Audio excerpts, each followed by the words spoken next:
Buenos días. ¿Cómo estás? ¿Bien? Mirá, a ver, te doy 3 opciones. Así empezamos relajados por donde te sientas más cómoda. ¿Qué querés? ¿Conflicto de Medio Oriente? ¿España o Argentina? ¿Qué quieres hablar? ¿Qué arranquemos? Bueno, la verdad es que los tres son muy sugerentes porque Argentina parecía un poco más tranquila y tuvimos el lío de los senadores. Claro. Medio Oriente no está nunca tranquila y España está bastante aburrida, o sea, como tú quieras. Bueno, vamos por Medio Oriente, que está muy caliente el tema con el ataque. ¿Sabes que estaba viendo una nota tuya, una conferencia que hiciste hace unos meses atrás, donde hablabas que en Medio Oriente había una clave, cuando uno estudiaba los ataques del Estado Islámico hacia Israel, que Irán nunca se había hecho un ataque de manera directa, lo cual era una tranquilidad. Esto que vos habías visto hace unos meses atrás se rompió. ¿Qué cambia a partir de ahora? Bueno, lo primero, la verdad es que siempre estábamos acostumbrados durante todo el larguísimo conflicto, desde que llegaron los ayatolás a Irán, estábamos acostumbrados a un Irán que atacaba siempre a través de intermediarios, a través de proxies, y que sobre todo inestabilizaba permanentemente la zona utilizando esos intermediarios, desde la Guardia Revolucionaria que activaba a los chiitas en Irak y Siria hasta Hezbollah, bien lo conocido, los hutis del Yemen, Hamas y Yihad Islamí en Gaza, es decir, eran ataques cuyo mastermind era Irán, y por tanto la cabeza pensante, pero sin embargo a través de otros países y de otros intermediarios. La primera vez que se produce un ataque directo a Israel con una voluntad letal importante, porque el hecho de que fracasara no implica que no tenía intención de matar. No olvidemos que algunos de los misiles cruceros podían llevar hasta 600 kilos de explosivos. Si hubiera penetrado en espacio, en territorio israelí, habría hecho una matanza. La primera vez que pasa esto ha sido ahora, y lo primero que cambia en el mapa político es que ya sabemos que Irán puede atacar, pero que no tiene capacidad para penetrar en el territorio israelí. Puesto entre comillas, es decir, es evidente que podemos no tener todos los conocimientos de su capacidad armamentística, pero de hecho sacaron sus drones asesinos, los famosos que están también matando en Ucrania, los misiles de crucero más potentes que tienen, y la verdad es que no consiguieron penetrar ni tan solo defenderse, ya no solo de las defensas jordanas o sauditas o americanas o británicas, sino sobre todo del poderosísima última generación de la cúpula de hierro israelí. Yo creo que este es el primer gran cambio. El primer gran cambio es que el gran león iraní, la gran amenaza iraní, parece que no tiene tanto potencial como el que siempre había vendido. A partir de aquí lo otro que cambia es que, a pesar de todo, en ese polvorín que es Medio Oriente, el momento ahora es muy inestable, es muy delicado, y por primera vez hay preocupación de que pueda haber una escalada, con lo que significaría a nivel humano y económico. Económicamente sería también un gran desastre. Pilar, ¿cómo estás? Lionel Paredes te saluda y te llevo al ámbito argentino. Vos en un par de notas habías reflejado que Milei era como que la Argentina está buscando al gran Mesías o al que pueda sacar un conejo de la galera. ¿Cómo están viendo ustedes desde el exterior el factor Milei? Porque la verdad que parece muy atractivo desde afuera, pero bueno, a veces desde acá, desde adentro, se complica y mucho el tema económico y bueno, y el tema de a pie, el ciudadano de a pie que va a comprar y los precios realmente están por las nubes y está bien, están bajando de a poco, pero bueno, uno parece que no llega nunca a bajar esos precios. No, la verdad es que mi percepción, yo que me gusta, digamos, el político clásico, que es el profesional, el serio, el que tiene propuestas solventes, el que intenta hacer una gestión pública inteligente. Milei me parecía un personaje complicado, difícil de definir y que podía tener soluciones demasiado simples al gran conflicto económico y político que tiene Argentina. Y de manera que mis reservas fueron en ese sentido muy claras y las expuse y ustedes las conocen. Sin embargo, tengo que decir que el Milei actual, el Milei que finalmente se ha puesto el sombrero de presidente, me ha creado grandes expectativas. Vamos a ver si se cumplen. Pero algunas de las cosas que ha intentado hacer, que tiene que ver con el saneamiento del erario público, con intentar romper la cantidad de barbaridades que se han hecho con el dinero público, eso me parece que es interesante y que está bien hecho. Que después un milagro económico se produzca o empeore la situación, yo creo que todo eso aún está por ver, estamos muy verdes. Algunas soluciones de las que plantea son aplaudidas en Europa, en el sentido de decir, por aquí es por donde hay que ir. En otras hay preocupación de que no se agrave más la crisis, de manera que yo pongo en stand-by mi opinión sobre Milei. A mí el Milei en política exterior me está gustando, el Milei en el tema económico le doy tiempo, y el Milei que sanea el dispendio público y las barbaridades que se hicieron durante muchos años, abultando completamente los funcionarios, abultando los asesores, en fin, repartiendo el dinero de la peor manera, ese también me gusta. Es decir, es en la economía donde yo tengo que ver que realmente sus soluciones, que a veces parecen un poco mágicas, acaben repercutiendo en una buena sanidad, en un saneamiento de la economía argentina. Pilar, te llevo a un tema que tiene que ver con geopolítica. Cuando uno analiza los actuales frentes bélicos, como es el caso de Rusia y Ucrania, y también uno que no se habla, que es el tema de Azerbaiyán con Armenia, ¿no?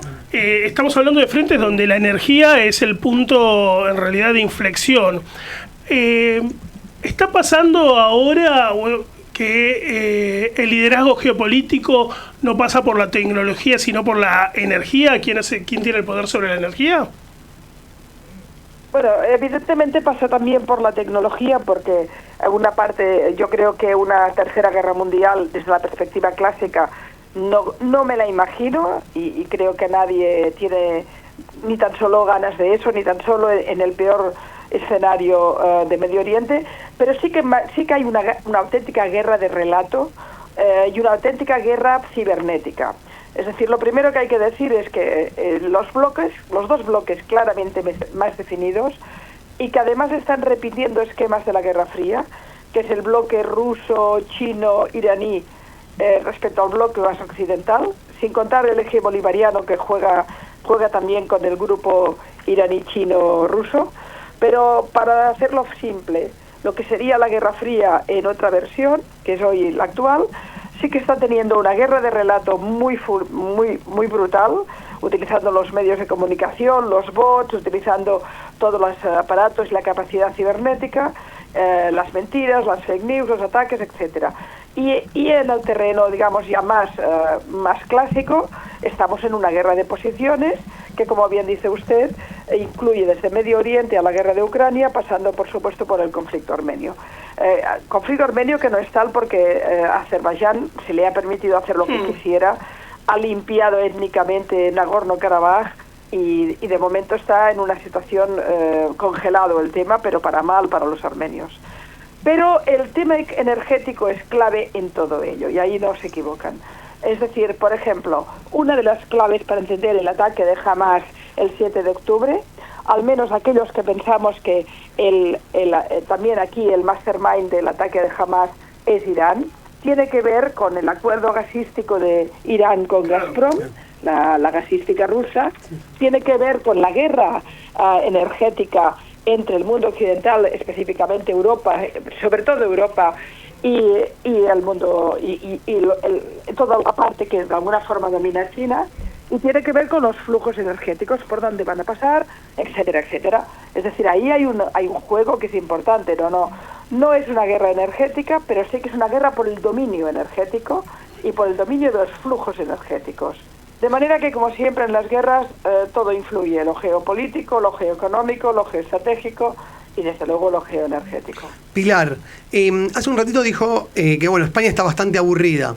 Bien, ¿cómo ha afectado esta guerra de Medio Oriente en España, con las relaciones con España, diplomáticas con España, y qué postura ha tomado España ante este conflicto? Bueno, en España hay muchas Españas. Y por tanto, si hablamos del gobierno español, es una postura; si hablamos de la oposición, otra; si hablamos de los territorios, Cataluña, Euskadi, etcétera, es otra. realmente aquí tendríamos también... Es aburrida, pero a veces es un mosaico más divertido. Pero en cualquier caso, la postura oficial española es un desastre.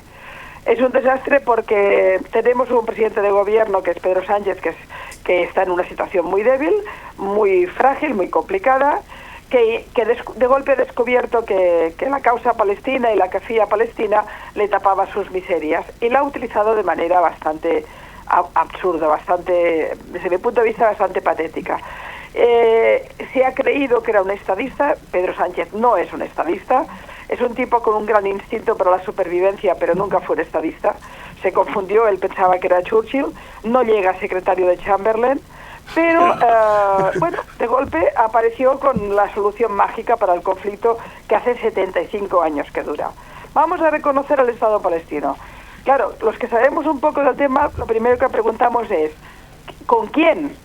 ¿Con quién? ¿Con qué fronteras? ¿De qué manera? Es decir, porque uno no puede decir, el Estado palestino como tal no es nada.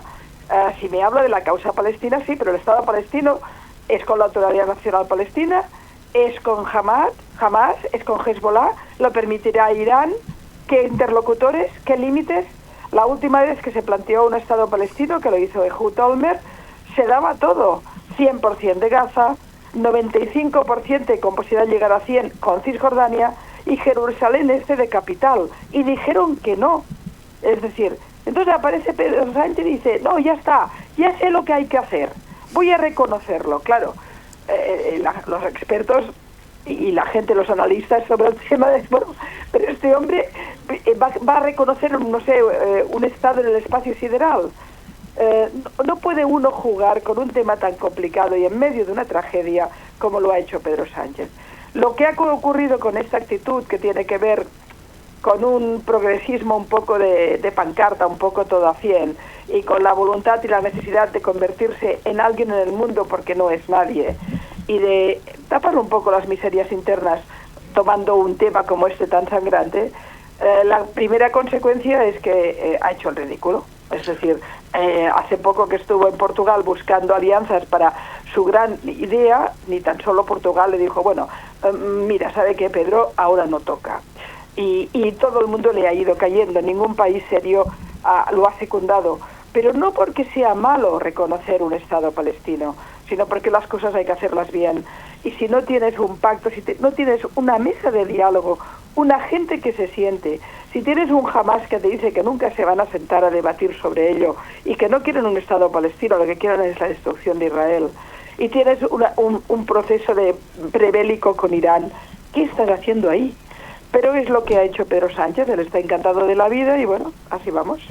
Pilar, le agradecemos muchísimo, se nos ha hecho corta.